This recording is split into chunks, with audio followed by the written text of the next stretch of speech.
جی ناظرین، تو اس وقت میرے ساتھ ہیں اب 2 تاریخ کے جنرل سیکرٹری عابد عباسی صاحب. السلام علیکم عباس صاحب. وعلیکم السلام سر. عباس صاحب یہ بتائیں، ماشاءاللہ جیسے حق دو، آپ کی تاریخ کا نام بھی بڑا اچھا ہے، تو کہاں تک کامیاب ہوئے آپ لوگوں کو حق دینے میں؟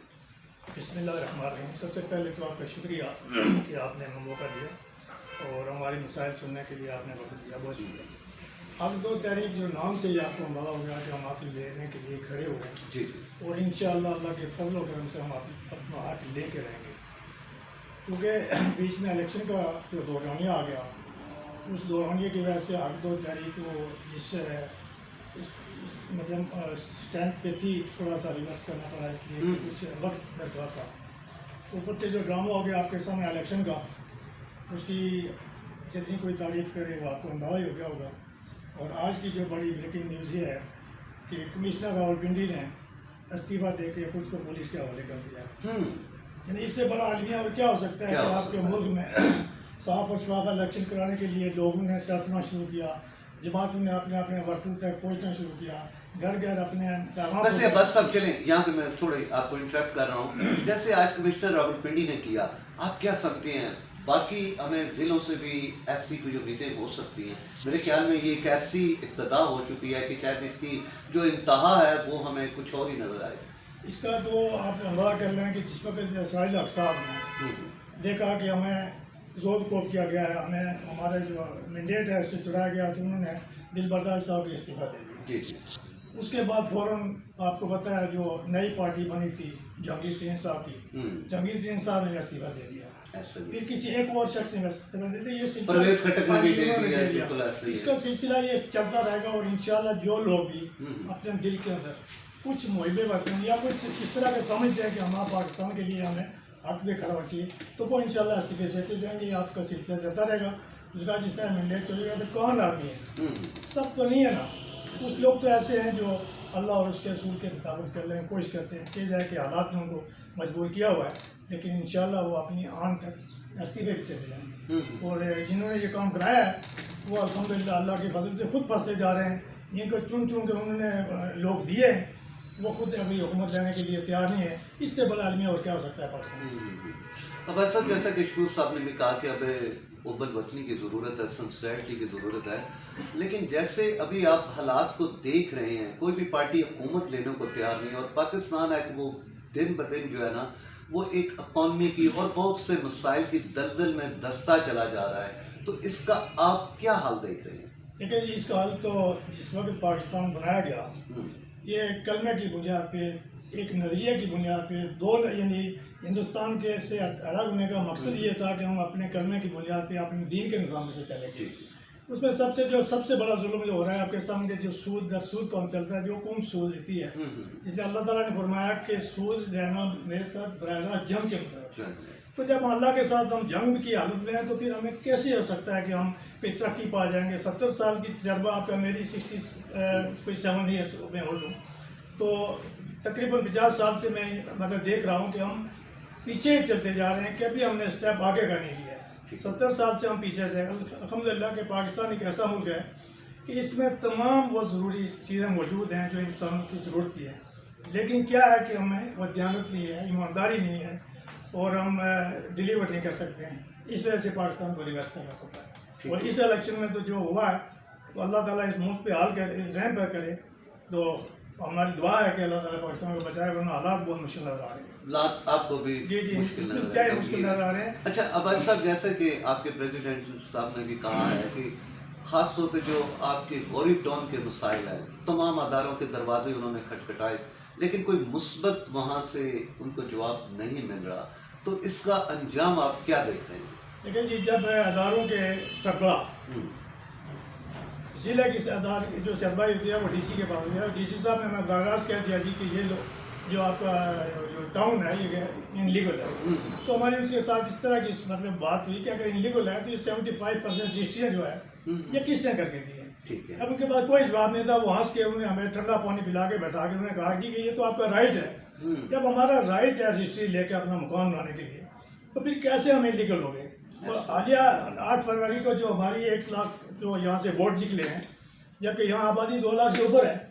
اگر 2 لاکھ سے آبادی کم ہو تو 1 لاکھ ووٹ، یعنی ووٹ تو 18 سال سے اوپر کے لوگوں کا ہے نا، تو آبادی ہماری کیا 18 سال سے اوپر ہی ہے ساری، یہ جو چھوٹے بچے کیا کر رہے ہیں، ہماری آبادی 2 لاکھ سے اباؤ ہے اور 1 لاکھ ووٹر ہیں یہاں پہ. اور یہ ووٹ جیسے کہ سدھارتھ صاحب نے فرمایا کہ یہ ووٹ اگر لیگل ہیں تو پھر ہمارا انلیگل اسٹیٹس کیسے آپ کر رہے ہیں کہ ہم انلیگل ہیں؟ ہمیں اس کا جواب دیا جائے. اور مجھے یقین ہے کہ ہمارے جو لوکل ادارے ہیں، ڈی سی ہے، سی ڈی ہے، یہ بغیر کسی پریشر کے، یعنی جو ڈائلاگ کی بات ہوتی ہے اس میں سے ان کو ہمیں تو کوئی احساس ہی نہیں، یعنی آج تک ہم سمجھ نہیں سکے کہ ان کے ساتھ ڈائلاگ سے کوئی فائدہ ہو. کوئی فائدہ نہیں ہوا. بعض کو ٹرک کی بازی کے پیچھے لگا کے یہ کر لیں گے، وہ کر لیں گے، یہ کر لیں گے، ہوا کچھ نہیں ہے. 2015 میں انہوں نے گیس پہ پابندی لگائی. 2015 میں انہوں نے جا کے یہاں فیز 3 میں آ کے کھڈے مار کے اس کو انلیگل قرار دے دیا. اور اس کے بعد اگر سی ڈی اے بہت ایماندار ہے اور یہ اسلام آباد کا دل ہے، اس میں یہ جو لاکھوں کی آبادی آواز ہوئی ہے، یہ 2015 کے بعد کیوں ہوئی ہے؟ اس کا مطلب ہے کہ انڈر دی ٹیبل وہ پیسے لے کے لوگوں کو چھوڑ دیتے ہیں. اور جو یہاں کے بدماش ہیں، جس طرح سدھارتھ صاحب نے فرمایا کہ جنہوں نے یہ ٹاؤن لانچ کیا، وہ اپنے وہ جو اس کو حضور کے اوپر جو ملائی ہوتی ہے وہ کھا کے تتر بتر ہو چکے ہیں. اللہ کہ ہماری عبد التحریک نے الحمدللہ ان پر گرفت ڈالی ہے. اور مجھے بالکل یقین ہے کہ بالکل ناقصہ حالات میں بھی کوئی ادارے بھی ہوں گے تو ان کو ہم گرفت سے نہیں نکلنے دیں گے. اور یہاں کے جو لوگ ہیں ان کے حقوق کے لیے ہم آخری حد تک جائیں گے اور ان کو کبھی معاف نہیں کریں گے. کیا کہیں گے سر آپ، پیغام کیا دیں گے؟ میرا پیغام تو یہ ہے جی پاکستان کے لیے کہ پاکستان ایک خداداد ملکیت ہے اور اس پہ اللہ نے حد ہم پہ احسان کیے ہوئے ہیں. اگر ایک احسان نہیں ہے تو ہمارے اپنے دلوں میں قدرت ہیں، ہم ایک دوسرے کو برداشت نہیں کر رہے ہیں. جماعت اسلامی ایک ماٹو لے کے چل رہی ہے، اللہ کے زمین پر اس کے قانون کی بات کرتی ہے. اور ہمارا پیغام ہے پاکستانیوں کے لیے کہ دیکھ لیا آپ نے 70 سال کے الیکشن میں، ابھی بھی ہوش کے ناخن لے لیں، ہمارا کچھ نہیں بگڑا ہے، ہم کل پھر سروائیو کر لیں گے. تو اس اللہ اور اس کے رسول کی اذاعت کے مطابق اپنے ملک کی طرف اگر آپ دیکھنا بھی شروع کر دیں گے تو اللہ تعالیٰ آپ کے لیے مدد فراہم. السلام ناظرین، آپ کا میزبان اجاز راجہ ایشو ٹوڈے کے ساتھ حاضر ہے. ناظرین، جیسا کہ آپ جانتے ہیں کہ الیکشن 2024 پائے تکمیل تک پہنچ چکے، لیکن اس وقت ملک کی جو سیاسی صورتحال ہے بہت ہی عجیب سی ہے. کوئی بھی پارٹی حکومت لینے کے حق میں نہیں ہے. آگے کیا ہونے والا ہے؟ اس کے علاوہ اسلام آباد کا جو غوری ٹاؤن ہے، جیسا کہ آپ جانتے ہیں کہ اسلام آباد کی سب سے بڑی ہاؤسنگ سوسائٹی ہے، لیکن یہاں پہ بہت سے مسائل آج بھی لوگوں کو درپیش ہیں. میرے خیال میں سی ڈی اے جو سب سے بڑا ادارہ ہے پاکستان کی ڈیولپمنٹ کا، بالکل یہاں کے لوگوں کے مسائل سے بالکل بے خبر ہے. اور اگر خبر بھی ہے تو آج دن تک اس نے کوئی ازالہ نہیں کیا. تو انہی پہ گفتگو کرنے کے لیے آج میرے ساتھ ہیں سردار عبدالشکور صاحب، جو کہ غوری ٹاؤن سے جماعت اسلامی کے سینئر رہنما ہیں. اس کے علاوہ یہ پریزیڈنٹ ہیں حق 2 تحریک کے. تو ہم سیاست پہ بھی بات کریں گے اور خاص طور پہ غوری ٹاؤن کے جو مسائل ہیں، یہاں لوگ جس پرابلم میں ہیں ان پہ بھی ان سے گفتگو کریں گے. السلام علیکم سردار صاحب. جی وعلیکم السلام ورحمۃ اللہ وبرکاتہ. سردار صاحب، سب سے پہلے یہ بتائیں کیسا دیکھ رہے ہیں 2024 کے الیکشن کو آپ ایز اے سیاسی رہنما؟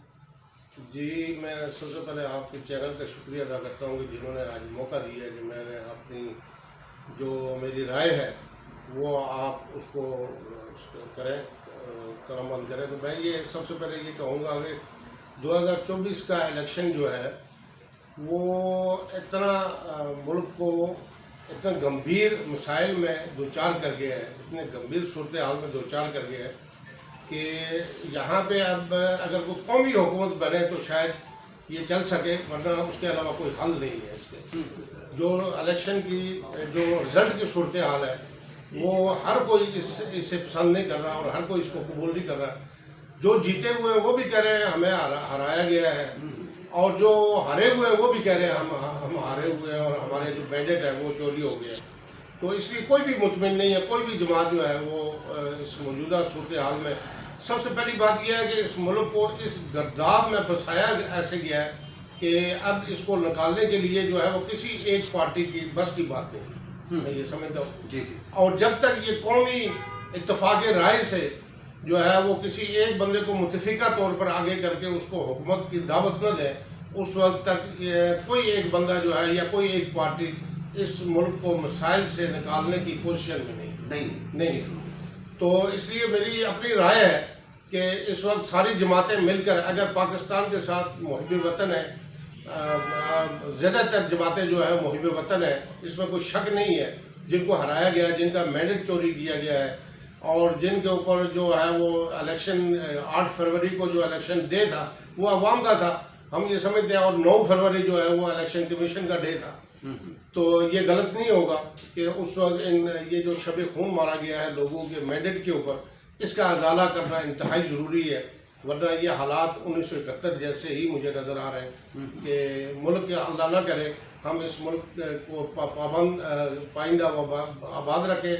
ہم اس ملک سے محبت کرتے ہیں، ملک ہے تو سب کچھ ہے، ملک نہیں ہے تو کسی کی بھی سیاست نہیں ہے، کسی کی بھی چودراہٹ نہیں ہے، اور کسی کی بھی اجارہ داری جو ہے وہ خطرے میں ہے. تو یہ اجارہ داریاں، یہ یہاں پہ حکمران، یہ سارے طبقے تب ہی فعال ہو سکتے ہیں کہ یہ ملک رہے گا. تو اور اللہ تبارک تعالیٰ نے یہ تحفہ دیا تھا یہ ملک 1947 میں، اور پھر یہ رمضان المبارک میں یہ وجود میں آیا تھا، اور لیکن ہم نے اس کے ساتھ وفا نہیں کی. جس مقصد کے لیے یہ ملک بنایا گیا تھا کلمے کی بنیاد کے اوپر، ہم نے کلمے کو پس پش ڈال دیا ہے، اور اپنے اپنے مفادات، جاگیرداروں نے اپنے مفادات کے، اور سرمایہ دار جو ہیں وہ اپنے مفادات، اور اسی طرح سے جو اور قوتیں ہیں یہاں پہ، اندیکھی قوتیں جو ہیں، خفیہ ہاتھیں جو ہے، وہ اپنے اپنے رسا گیری جو کی کوشش میں اس ملک کا جو ہے وہ ستیہ ناش کر کے رکھ دیا گیا ہے، جس میں ہمارا دل جو ہے وہ خون کے آنسو ہوتا ہے کہ اللہ کرے کہ اس ملک میں محب وطن لوگ جو ہیں وہ سامنے آئیں، اور محب وطن ہی جو ہے اس ملک کی جو ہے وہ باغ ڈور سنبھال سکتے ہیں، اور اس ملک کو دوبارہ کھڑا کر سکتے ہیں. وگرنہ ہمارے سامنے جو موجودہ صورتحال ہے وہ اندھیرے کے علاوہ کچھ نہیں ہے. اندھیرے کے علاوہ کچھ نہیں. تو صاحب مجھے یہ بتائیں، بہت سے الیکشن آپ نے دیکھے ہوں گے، 19-20 کا چلے ہو جاتا ہے، لیکن اس بار اس طرح کے الیکشن کو کیوں پلان کیا گیا؟ کیا سمجھتے ہیں اس کی وجوہات کیا ہو سکتی ہیں؟ دیکھیں جی، یہ جو کنڈیشن ہے، میرے خیال میں یہ کسی کے وہم و گمان میں بھی نہیں تھا کہ اس طرح کی کنڈیشن جو ہے وہ سامنے آئے گی. چونکہ ایک جماعت کو جس نے یہ ویو چلی ہے اور ایک لہر چلی ہے، اس لہر کے تحت جو الیکشن جو رزلٹ تھے وہ کچھ اور تھے، اور جو سوچ رہے اس کو کر رہے تھے، جو ہاتھ تھے وہ بنا رہے تھے، وہ کچھ اور سمجھ رہے تھے، اور یہ کسی کے بھی بس میں نہیں رہا. اور خاص کر کے میں یہ سمجھتا ہوں کہ کراچی کے اندر جو حافظ نعیم الرحمان صاحب نے جو موومنٹ چلائی تھی، اور جس کی وجہ سے کر کے بڑی جماعت اسلامی وہاں پہ کلیئر کٹ جو ہے وہ سیٹیں لے کر جو ہے وہ جیتی تھی، اور ان کو پھر ایسے لوگوں کو جتوا دیا گیا جن کی چوتھے نمبر پہ آنے والی جماعت جو ہے ان کو سیٹیں دے دی گئی. حتیٰ کہ یہاں تک کہا گیا کہ NA1 جو ہے وہ بھی آپ کے حصے میں، انہوں نے کہا جی یہ NA1 تو پشاور میں آتا ہے، ہمارا یہ یہاں نہیں لگتا. تو اس طرح کی جو صورتحال ہے یہ ہمیشہ ملکوں کے لیے نقصان دہ ہوتا ہے. یہ کسی فرد واحد کا وہ تسکین نہیں ہے. یہ میں سمجھتا ہوں کہ ملک کی جڑوں کو، ملک کی بنیادوں کو کھوکھلا دیا گیا ہے. بہت اچھا جیت گئے تھے. آپ کا وہاں پہ بہت بڑا ایک ووٹ بینک ہے، اور اگر میں کے پی کی بات کرتا ہوں تو وہاں پہ بھی آپ کی ماشاءاللہ بہت اچھی پوزیشن آ سکتی تھی. شاید اسی وجہ سے آپ کے امیر صاحب جو ہیں انہوں نے ریزائن کر دیا. کیا کہیں گے اس پہ؟ دیکھو لوگوں کے سامنے ہم نے چوائس رکھی ہے. ہمیشہ جماعت اسلامی اچھے لوگوں کے ساتھ جو ہے وہ قوم کے سامنے رکھتی ہے کہ جو ایماندار بھی ہوں، باصلاحیت بھی ہوں، اور دیانتدار بھی ہوں. ان چیزوں کے اوپر اگر آپ آتے ہیں بھائی، یہی تو پرکھنے کی بات ہوتی ہے کہ قوم کے سامنے کون سی قیادت جو ہے وہ آنی چاہیے، اور کون سی قیادت جو ہے وہ اہل سامنے لائے تاکہ ان کو عوام چنے. لیکن عوام کی میں آپ کو بتاؤں کہ یہاں پہ ایسے لوگ بھی ہیں، ایسے علاقے بھی ہیں جہاں پہ 1,000 روپے پہ ووٹ جو ہے وہ بک رہے ہیں. بحیثیت قوم ہم کرپٹ ہو چکے ہیں، اور ہم کسی اچھے کو جو پسند نہیں کرتے. ہم چاہتے ہیں کہ بڑے بڑے یہ لوگ، بڑے بڑے جاگیردار، سرمایہ دار، یہ ہمیں جو ہے وہ بار بار لولی پاپ جس طرح دے کر ہم سے ووٹ لے جاتے ہیں، اور ووٹ خرید کے بھی لے جاتے ہیں. یہ بڑا المیہ ہے. اور بہت سارے یہ لوگ ایسے ہیں جن کو یہ بھی نہیں معلوم کہ میں ووٹ کیوں دے رہا ہوں اور کس کو دے رہا ہوں. بس وہ اپنے ایک دہاڑ کے پیسے لیتے ہیں اور وہ اپنا ووٹ جو ہے وہ دے دیتے ہیں. حالانکہ ووٹ جو ہے بڑا قیمتی چیز ہے، اپنے مستقبل کا جو وہ راہ متعین کرتا ہے ووٹ جو ہوتا ہے. لیکن ہماری قوم کو شاید اس کا وہ اندازہ ہی نہیں ہے کہ ووٹ کی اصل حقیقت کیا اور قیمت، اور اس کی اہمیت کیا ہے. اچھا شکور صاحب یہ بتائیں کہ جیسے ابھی پیر پگاڑا GDM کراچی میں بہت بڑا احتجاج کیا سندھ میں انہوں نے، آج PTI بھی کر رہی ہے، آپ کو بھی الیکشن پہ بہت سارے تحفظات ہیں، تو کیا آپ کی پارٹی بھی کوئی احتجاج کا کوئی ایسا پلان کر رہی ہے یا باہر نکلی؟ جی انشاءاللہ ہم نے اسلام آباد میں کی ہے جی. سب سے پہلے ہماری جماعت نے یہ احتجاج کراچی سے شروع کیا اور پہلا احتجاج ہم نے کل اسلام آباد میں پریس کلب کے سامنے کیا اور بڑا کامیاب وہ احتجاج تھا جو ضلع کی طرف سے، جس میں جناب ہمارے نائب امیر پاکستان وہ بھی تشریف لائے تھے، اور اسی طرح سے دیگر علاقوں کے جو MNA تھے، یہاں کے 46 47 48 اور 51 کے جو MNA تھے وہ بھی وہاں پہ تشریف لائے تھے، اور انہوں نے آ کر اپنے آرا کی. اور اس میں سب سے بڑی بات یہی ہم نے کہا کہ اس پاکستان کے اوپر رحم کیا جائے. ہمیں تو جو کچھ آپ نے کرنا تھا وہ کر لیا، لیکن اس پاکستان کے ساتھ نہ کھیلا جائے اور اس کی تقدیر کے ساتھ نہ کھیلا جائے، اور اس کو مضبوط کرنے کے لیے جہاں ضرورت پڑے گی جماعت اسلامی ہمیشہ محب وطن، وہ بنگلہ دیش سے لے کر آج بھی ہمارے وہاں پہ لوگ پھانسیاں چڑھ رہے ہیں اور پاکستان کی اس بقا کے لیے چڑھ رہے ہیں، پاکستان کے ساتھ محبت کے لیے چڑھ رہے ہیں. اور ہمیں افسوس یہ ہوتا ہے کہ جو بھی پاکستان کی بات کرتا ہے اور پاکستان کے ساتھ مخلص ہو کے چلنا چاہتا ہے، اور جو ہے وہ ہمارا جو یہاں کا سسٹم ہے وہ ہمیں جو ہے وہ آگے نہیں آنے دیتا، اور نہ ہی ہمیں لوگوں کے جو وہ رائے حق دہی ہے اس کو تسلیم کرنے کے لیے تیار ہوتا ہے. میں اس پہ بڑا افسوس کا اظہار کرتا ہوں کہ ایسی جو صورتحال ہے اس سے اس ملک کو نکالنا ہوگا. جو پاکستان کے خیرخواہ لوگ ہیں، دیانتدار لوگ ہیں، جو باصلاحیت لوگ ہیں، ان کو آگے لا کر جو ہے اس پاکستان کو اثر نو، میں یہ سمجھتا ہوں کہ اگر موقع نہ دیا گیا اثر نو اس کی تعمیر و ترقی کے لیے، اس کو دوبارہ اپنے اصل بنیادوں پر کھڑا کرنے کے لیے، تو یہ ملک اللہ ہی اس کا حافظ ہے. اچھا اس کے علاوہ آپ 2 تاریخ کے بھی پریزیڈنٹ ہیں، تو اگر میں حق 2 تاریخ کی بات کرتا ہوں تو بیسک اس کے اراض و مقاصد کیا ہے اور اس وقت آپ کو کن مسائل کا سامنا ہے؟ جی بالکل صحیح کہا آپ نے. غوری ٹاؤن کی حد تک یہ جو سراؤنڈنگ کا ایریا ہے، شریف آباد ہے، ترلائی ہے، یہ بھی ہمارے حصے میں آتا ہے، یہ کیپٹل ٹاؤن ہے. اسی طرح سے یہ آگے کی جو آبادیاں ہیں، ہم نے ان سب کا جو ہے وہ ہم نے کیا تھا کہ ان کو حقوق دو. ان کو بجلی، یہاں پہ بجلی نہیں لگ رہی، وہ بجلی کا حصول جو ہے وہ ہمارے لیے ممکن بنایا جائے. گیس کے میٹر نہیں لگ رہے ہیں، اور گیس کی نہ لگنے کی وجہ سے کر کے یہاں پہ جو لوگ ہیں بیچارے، وہ جو قیمتیں بڑھ گئی ہیں گیس کی، سلنڈر کی، وہ افورڈ نہیں کر سکتے. جو ایک آدمی پریشان حال ہے کہ وہ اس کی تنخواہ 30,000 ہے یا 25,000 ہے، وہ کیسے اس بجٹ میں رہ کر اس سارے سب کو مینیج کر سکتا ہے کہ کرائے کے گھر میں رہتا ہو، اپنے بچوں کو کہاں سے یہ اسکول میں بھیجے گا، تعلیم کہاں سے دے گا، پھر کھائے گا وہ کہاں سے، اپنے بچوں کو کیسے کھلائے گا. اسی وجہ سے کر کے مہنگائی کا جو اثرات ہیں وہ اس قدر مہنگائی بڑھ گئی ہے کہ جس کی وجہ سے کر کے جو ایک سفید پوش تو آدمی مر ہی گیا ہے، اور جو غریب تھا اس کا تو خیر نام لینا میں تو سمجھتا ہوں کہ وہ تو دفن ہی ہو گیا. تو ایسی صورتحال میں ہم نے حق 2 تحریک کا آغاز کیا تھا کہ یہاں کے جو حقوق ہیں، یہاں کے ڈیولپر جو ہیں، وہ انہوں نے ایک تو ظلم کیا ہے کہ لوگوں کو یہاں پہ ڈبل فائلیں بیچ کر اور ڈبل پلاٹ بیچ کر انہوں نے لوگوں کا استحصال کیا ہے، اور ایسے لوگوں کا استحصال کیا ہے کہ جو بیوائیں تھی، جو پینشنر تھے، سرکاری ملازمین تھے، ان کی وہی جمع پوجی 10-15 لاکھ روپے ان کو ملتا ہے، اور وہ سارے یہاں پہ ڈبو دیے انہوں نے. اور یہ پیسے کھا کر انہوں نے محل اپنے بنا لیے ہیں. کسی نے بیریا ٹاؤن میں محل بنا لیا ہے، کسی نے جناب جی F8 میں محل بنا لیے ہیں، کسی نے جناب وہ جا کے جیلم کے اندر جو ہے وہ محل بنا لیے. بات یہ ہے کہ یہ محل ادھر ہی رہ جائیں گے، اور ساتھ جو ہے وہ اپنے اعمال ہی جانے ہیں، اور اپنا جو نصیب ہوتا ہے وہی لے کے جاتا ہے، بندہ خالی ہاتھ ہی واپس